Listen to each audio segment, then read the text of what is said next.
안녕하세요 여러분, 소재쌤의 생명과학입니다.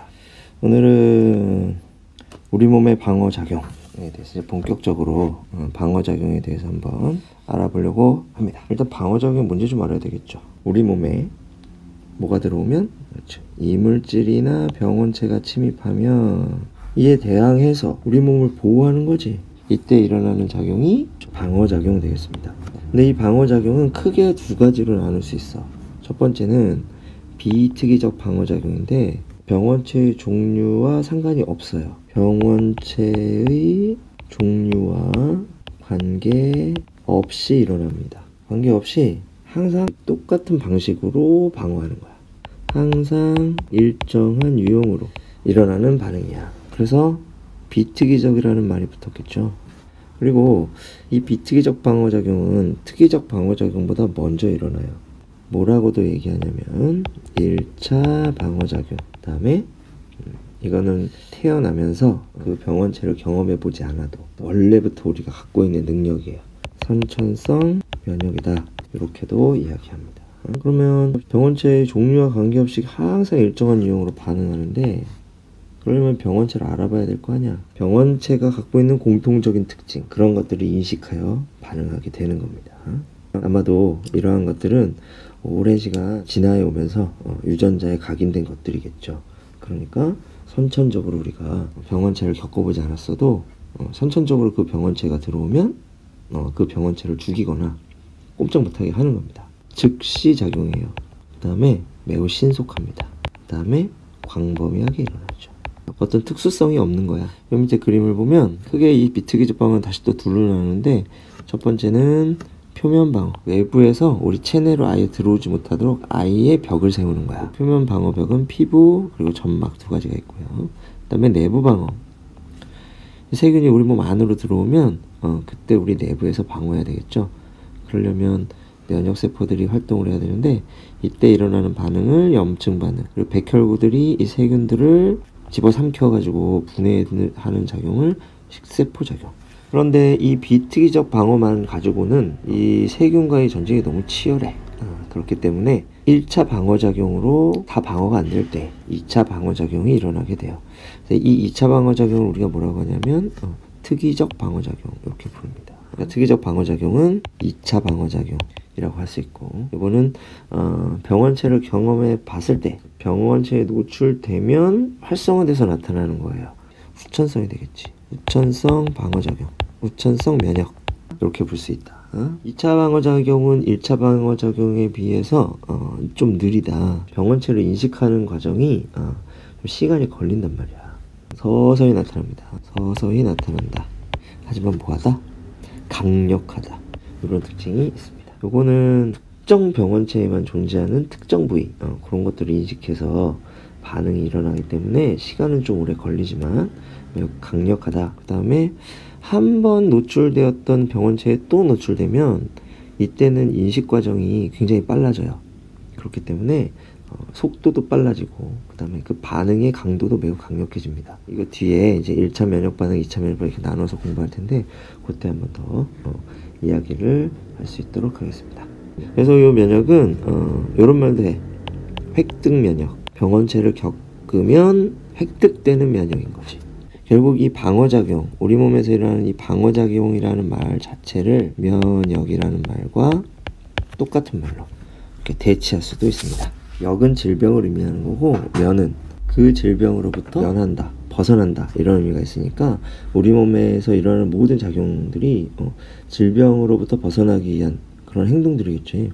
그래서 면역이라는 말을 씁니다. 다음, 특이적 면역 반응은 크게 둘로 나누는데, 하나는 뭐야? 세포성 면역, 또 하나는 체액성 면역, 이렇게 두 가지가 있다. 이건 뒤에서 자세히 다룰 테니까 여기까지만 하고 넘어가도록 하겠습니다. 자, 그럼 비특이적 면역 반응에 대해서 좀 자세히 알아보면, 첫 번째는 피부와 점막이에요. 피부는 일단 병원체가 침입하지 못하도록 물리적 장벽을 칩니다. 피부가 계속 세포가 분열을 하면 피부 표면에 각질층이라는 것이 생기는데, 이 각질층이 물리적 방어벽이 돼요. 아예 세균이 들어오지 못하도록 하는 거죠. 그리고 피부에서 나오는 거 뭐 있지? 땀, 침, 눈물, 이런 것들, 요 속에는 라이소자임이라고 하는 항균 효소가 들어있어요. 얘들이 세균들의 뭐 세포벽을 막 분해하고 뭐 그런단 말이야. 그래서 세균의 침입을 원천적으로 막는다. 그래서 피부가 건강한 이상 이 피부를 통해서 세균이 들어올 일은 없단 말이야. 하지만 피부가 뭐하면 상처를 받거나 화상을 입거나 이런 식으로 피부 자체가 손상이 돼버리면 감염이 일어날 수가 있겠죠. 화상 환자들에게 가장 무서운 것이 바로 감염이에요. 그래서 화상 환자들은 계속 뭐 해줘야 돼? 소독하고 붕대 감고 그 다음에 또 소독하고 붕대 감고 이걸 계속 해줘야 된단 말이야. 제일 중요한 게 감염이라는 거죠. 그 다음 자, 이 겉은 피부로 되는데 안쪽 벽 어디야? 호흡기나 소화기나 배설기나 이런 곳을 덮고 있는 상피세포층, 이런 상피세포층의 표면은 피부처럼 단단하게 틀어막을 수가 없어. 왜냐하면 이거는 체외와 끊임없이 물질 교환을 하는 장소란 말이야. 그렇기 때문에 점막이라는 것으로 되어 있습니다. 그냥 외부로 노출되어 있다고 보면 돼. 그래서 이 점막은 끈끈한 액체를 분비하는데 이 끈끈한 액체를 우리가 뭐라고 하냐면 점액 이렇게 부른다고. 역시 이 점액 속에도 뭐가 있어? 라이소자임. 똑같은 항균 물질이죠. 그런 것도 있어서 병원체에 감염되는 것을 막아줍니다. 이제 내부 방어야. 이제 내부 방어는 염증 반응하고 식세포 작용. 요게 있다 그랬죠. 근데 일단 식세포 작용을 좀 먼저 알아볼게요. 식세포 작용은 누가 하냐? 백혈구가 합니다. 이 백혈구가 사실은 종류가 매우 다양해요. 그래서 백혈구가 하는 일이 여러 가지가 있는데 그 중에 이 식세포 작용을 하는 백혈구들이 있어. 그 중에 대표적인 애가 바로 뭐냐면 대식세포라고 하는 녀석이랑 그 다음에 중성 백혈구 또는 뭐 호중성 백혈구 뭐 이런 식으로 이야기를 하는데 요 두 가지 종류의 백혈구가 대표적인 겁니다. 얘들이 하는 일은 뭐냐면 손상된 세포나 세균을 세포 안으로 끌어들여 그런 다음에 제거합니다. 이 세포 속에는 이런 병원체들을 분해할 수 있는 효소들이 들어있단 말이야. 그래서 병원체를 제거하고 병원체를 제거할 뿐만이 아니라 이 병원체의 정보를 또 확인합니다. 이건 나중에 특이적 면역 반응을 할 때 이 정보를 활용해서 항체도 만들고 한단 말이지. 그런 일을 하는 것이 바로 이 백혈구가 하는 일이야. 이 대식세포는 워낙 이 세균들을 대규모로 잡아먹어요. 이 먹성이 좋아. 그래서 많은 수의 세균들을 먹을 수 있어. 근데 이 대식세포는 주로 조직 사이를 돌아다니면서 주변의 세균들을 막 잡아먹습니다. 반면에 이 호중성 백혈구는 혈관 속에 들어있다가 상처가 나면 감염 부위가 생기면 빠른 속도로 감염 부위로 이동해요. 막 모여드는 거지. 그렇게 해가지고 세균들을 제거해 주는데 그런 아이들을 우리가 호중성 백혈구 또는 중성 백혈구 뭐 이런 식으로 이야기를 하게 됩니다. 이제 염증 반응에 대해서 한번 설명을 해보도록 하겠습니다. 일단은 피부나 점막에서 세균이나 병원체들 이런 병원체들이 침입하는 것을 막는 데 실패하면 주로 이 실패하는 경우는 뭐냐면 상처가 나거나 그렇죠? 아니면은 화상을 입거나 그다음에 안쪽으로 점막이 손상된다는 얘기는 뭐 우리가 뭐 위궤양이나 막 이런 거 걸리잖아요. 아니면은 뭐 역류성 식도염 뭐 이런 식으로 해가지고 뭐 식도에 상처가 나거나 막 이렇게 되면 외부 물질이 들어올 수가 있습니다. 체내로. 그럼 우리 몸에서는 이렇게 들어온 외부 물질들을 빠른 속도로 제거하기 위해서 일단 그 조직 부위에다가 어떤 방어작용을 할 수 있는 물질들과 그다음에 이 방어작용에 관계된 면역세포들을 끌어모아가지고 이렇게 막 집약적으로 감염 부위의 세균이나 이런 것들을 제거할 수 있도록 그렇게 우리 몸에서 반응이 일어나는 거예요. 그렇지? 그래서 이 염증 반응이라는 건 세균이 염증 반응을 만들어내는 게 아니라 세균이 들어왔을 때 우리 몸이 그거에 대한 방어작용으로서 하는 일이 바로 염증 반응입니다. 하지만 이 염증 반응이 일어났을 때 세균만 무찌를 수 있는 게 아니라 우리 몸에 있는 정상적인 세포들도 어느 정도 손상을 받습니다. 우리나라 땅에서 전쟁이 일어나면 우리나라 국민들도 다치잖아. 그거하고 비슷한 원리라고 생각하면 돼요. 하지만 어떻게 한다? 염증 반응을 일으켜서 빠른 속도로 제거를 하는 게 중요합니다. 왜냐하면 세균은 그냥 놔두면 굉장히 빠른 속도로 번식하잖아요. 그래서 초기에 진압하는 게 중요하기 때문에 이런 염증 반응을 일으킨다 라고 생각하면 돼. 그래서 이때 일어나는 반응이 열, 부어오름, 통증. 여기 하나 더 추가해서 붉어짐. 이렇게 4가지 증상이 염증 반응이 일어났을 때 일어나는 증상이야. 그래서 여러분들도 뭐 손이 어디 베거나 아니면은 뭐 다쳤을 때 넘어져가지고 뭐 무릎팍이 깨졌거나 뭐 아니면은 가시에 찔리거나 이렇게 됐을 때 그거를 막 열심히 소독 안 하고 그냥 놔두면 시간이 지날수록 그 부위가 막 부풀어 오르고 그쵸? 빨갛게 변하고 그다음에 살짝만 스쳐도 굉장한 통증을 느끼게 되는 그런 경험을 한 번 정도씩은 다 해봤을 겁니다. 그렇죠? 그때 일어났던 그런 반응이 바로 염증 반응이에요. 그 과정이 어떻게 되는지 사실은 뭐 굉장히 많은 종류의 화학물질이 작용하고 여러 가지 세포들이 막 반응을 하는데 여기서는 간단하게 설명을 했어요. 그래서 그 부분 한번 보겠습니다.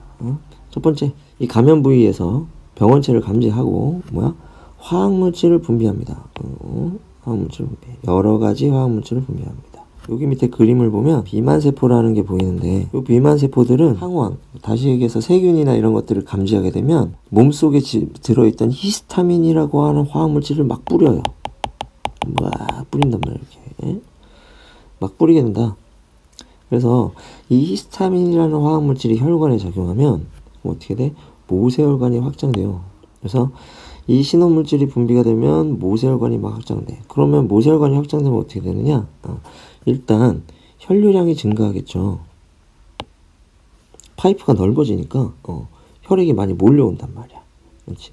그뿐만 아니라 여기 보면 혈관이 확장되면서 이렇게 틈이 생긴다.